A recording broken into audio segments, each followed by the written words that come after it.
Mulai. Setelah dilakukan pengadukan 1 sampai 2 menit, kita biarkan air memutar dengan sendirinya selama 10 menit. Kemudian setelah itu kita lakukan pemompaan sebanyak 25 kali per 30 liter. Di sini dapat kita lihat fungsi pemompaan ini adalah untuk menghasilkan gelembung-gelembung udara di dalam air baku yang berguna untuk mempermudah proses pengendapan zat besi dan mangan dalam air baku. Aduh. Setelah dilakukan pemompaan selama 25 kali per 30 liter air, kemudian kita masukkan karbon aktif ke dalam air baku. Dan kemudian dilakukan pengadukan sederhana searah untuk penyatuan air baku dengan karbon aktif tersebut. Setelah itu kita diamkan kembali selama 10 menit sampai 20 menit.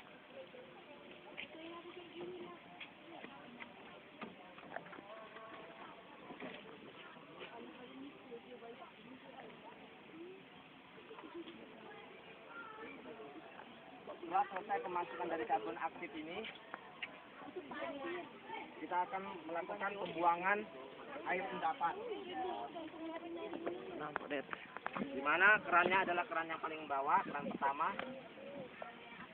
Kita lakukan pembuangan endapan air baku. Kita lihat ya, airnya sangat kotor.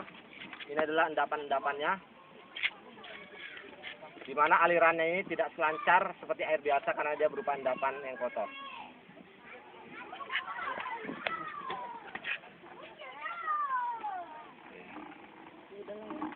Dapat kita lihat itu adalah endapan-endapan dari air baku tersebut yang telah dicampur oleh tawas dan karbon aktif. Setelah endapan selesai keluar semua dan air yang dikeluarkan air jernih, dapat kita tutup kembali. Kemudian kita buka kembali keran yang kedua untuk isi untuk proses ke wadah penyaringannya. Kita buka secukupnya. Di sini nampak ya airnya masih keruh.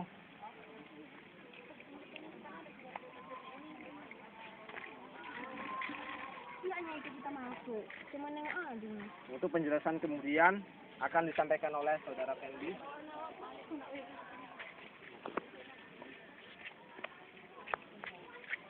Nah, selanjutnya setelah kita selesai di air bakunya, maka air baku akan dialihkan ke tempat wadah penyaringan. Nah, kita akan melihat bagaimana sih terjadinya air bersih itu dari wadah penyaringan ini. Nah, teman-teman, kita keluarkan airnya. Jadi, air pertama kali akan mendapatkan wadah batu bata. Batu bata ini berguna untuk menghilangkan minyak atau menyaring minyak supaya tidak terbawa sampai ke bawah. Selanjutnya, ketika dia setelah melewati bata, dia akan menemukan pasir. Nah, dia akan melewati pasir gitu ya. Dia akan melewati pasir. Pasir ini berguna untuk supaya airnya itu semakin lambat, dan harapannya ketika air makin lambat maka semakin banyak yang tersaring kotoran gitu ya.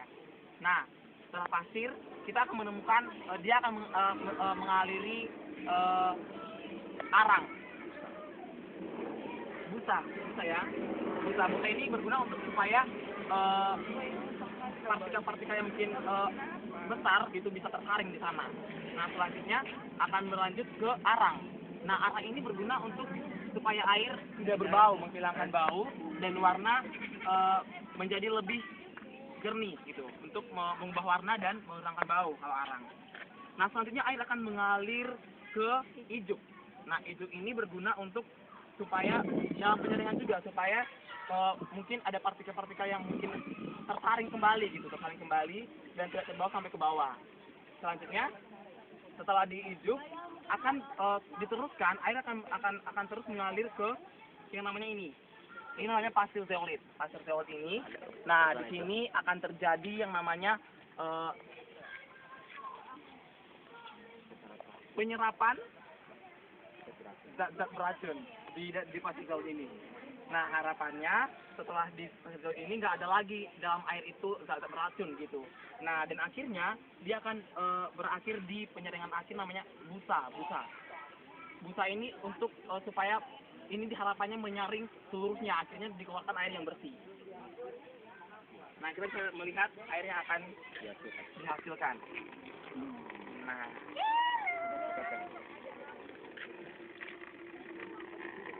ini adalah hasil dari penyaringan, mulai dari air baku tadi yang dapat kita lihat. Sekarang airnya sudah berupa air jernih yang dapat kita gunakan untuk kebutuhan sehari-hari. Untuk proses pembuatan air minum lebih baik ini melalui proses pemasakan terlebih dahulu.